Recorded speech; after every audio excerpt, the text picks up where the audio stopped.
News 18 Bangla কাটায় কাটায় রাত 9টা মানে নিউজরুম লাইভের শুরুতেই আগামীকাল সুপ্রিম রায়ের দিকে নজর রাখা যাক। 26,000 শিক্ষক শিক্ষাকর্মীর কি ভবিষ্যৎ? কলকাতা হাইকোর্টের নির্দেশ বহাল থাকবে নাকি তা খারিজ করবে দেশের সর্বোচ্চ আদালত? আগামীকাল এসএসসি চাকরি বাতিল মামলার রায় ঘোষণা, প্রধান বিচারপতির বেঞ্চে সকলের নজর সেদিকে।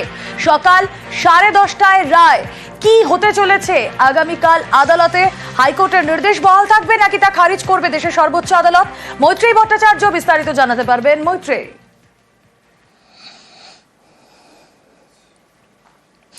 দেখো রোমেরা, একেবারে শেষ এই মামলার শুনানি হয়েছিল 10ই ফেব্রুয়ারি। সেদিনই এই মামলার সমস্ত পক্ষের, এর আগে আমরা দেখেছি যে তার আগে যে সমস্ত শুনানি হয়েছিল, অর্থাৎ জানুয়ারি মাসে যে শুনানি হয়েছিল প্রধান বিচারপতি সঞ্জীব খান্নার বেঞ্চে, সেখানে তিনি টেন্টেড এবং আনটেন্টেডদের বক্তব্য শুনেছিলেন, তাদের আইনজীবীদের, এবং শেষ শুনানির দিন সিবিআই, রাজ্য এবং স্কুল সার্ভিস কমিশন, এই তিন পক্ষের কথা শুনেছিল প্রধান বিচারপতির বেঞ্চ। এবং তাদের মূল প্রশ্নটাই ছিল যে টেন্টেড এবং আনটেন্টেডদেরকে আলাদা করা সম্ভব কিনা।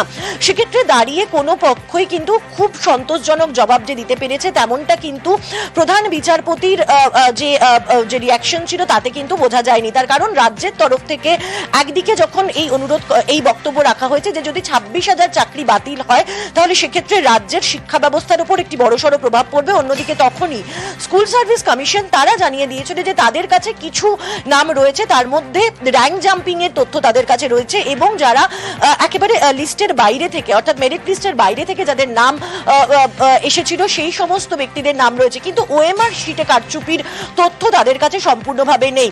এক্ষেত্রে দাঁড়িয়ে কিন্তু বিভিন্ন ফ্যাক্টরের কথা উঠে এসেছে এবং প্রধান বিচারপতি বারবারই সমস্ত পক্ষের কাছ থেকে এটাই জানতে চেয়েছে যে টেন্টেড এবং আনটেন্টেডদেরকে আলাদা করা সম্ভব কিনা। প্রসঙ্গ উঠে এসেছে নতুন করে পরীক্ষা নেওয়া যায় কিনা। সেক্ষেত্রে দাঁড়িয়ে একদিকে যখন নতুন করে পরীক্ষা নেওয়ার বিষয়টি অত্যন্ত জটিল সেই বিষয়ে উল্লেখ করা হয়েছে, সেখানে আইনজীবী বিকাশ রঞ্জন ভট্টাচার্য তিনি উল্লেখ করেছিলেন যে যারা এই চাকরির পরীক্ষায় আবেদন করেছিলেন শুধু তাদের পরীক্ষা নেওয়া যেতে পারে। এখন দেখার আগামীকাল যে রায় ঘোষণা হবে সেখানে একেবারে সেই রায় কি আসে অবশ্যই নজর থাকবে। সকাল 10:30টার রায়, হাইকোর্টের নির্দেশে 26,000 চাকরি বাতিল। নির্দেশ চ্যালেঞ্জ করে সুপ্রিম কোর্টে যায় রাজ্য এবং চাকরিহারারা। এবার হাইকোর্টে সেই নির্দেশ কি বহাল থাকবে? এখন প্রশ্ন সেটাই, অবশ্যই উত্তর মিলবে আগামীকাল। তার আগে কথা বলবো, আমাদের প্রতিনিধি অর্ণব হাজরা রয়েছেন সঙ্গে। অর্ণব, হাইকোর্ট যে নির্দেশ দিয়েছিল তাতে 26,000 চাকরি বাতিল হয়। কোন কোন জায়গাগুলো হাইকোর্টের পর্যবেক্ষণে মনে হয়েছিল যে হ্যাঁ 26,000 চাকরি তা বাতিল হওয়াই উচিত, এবং আগামীকাল তা মান্যতা পায় কিনা, অবশ্যই সেদিকে আমাদের নজর থাকবে। অর্ণব, দেখো, এই চাকরি বাতিলের মামলা বিশেষ বেঞ্চে শুনানি হয় বিচারপতি দেবাংশু বসাক এবং বিচারপতি সাব্বার বিশেষ বেঞ্চে, এবং সেই মামলার মার্চ 2024 অর্থাৎ 1 বছর আগে শুনানি শেষে 22 এপ্রিল তার রায়দান হয়, এবং প্রায় 1 বছরের মাথায় কাল সুপ্রিম কোর্ট এই রায় দিতে চলেছে। যদিও হিসেব করে দেখলে 11 মাস কদিনের মাথায় এই রায় দিচ্ছে সুপ্রিম কোর্ট। এক্ষেত্রে তুমি যেটা বললে, হাইকোর্টের রায়ে ছিল যে প্যানেলের বাইরে, অর্থাৎ যে প্যানেল একটা তৈরি হয় এসএসসি নিয়োগ প্রক্রিয়া, সেই প্যানেলের বাইরে চাকরি হয়েছে, ওএমআর শিট কারচুপি করে চাকরি হয়েছে, প্যানেলের মেয়াদ শেষে চাকরি হয়েছে, এবং প্যানেলের কোথাও না এরকম ভুতুরে চাকরিও হয়েছে। এসএসসির তথ্যের সঙ্গে মধ্যশিক্ষা পর্ষদের তথ্যের কোনো মিল নেই।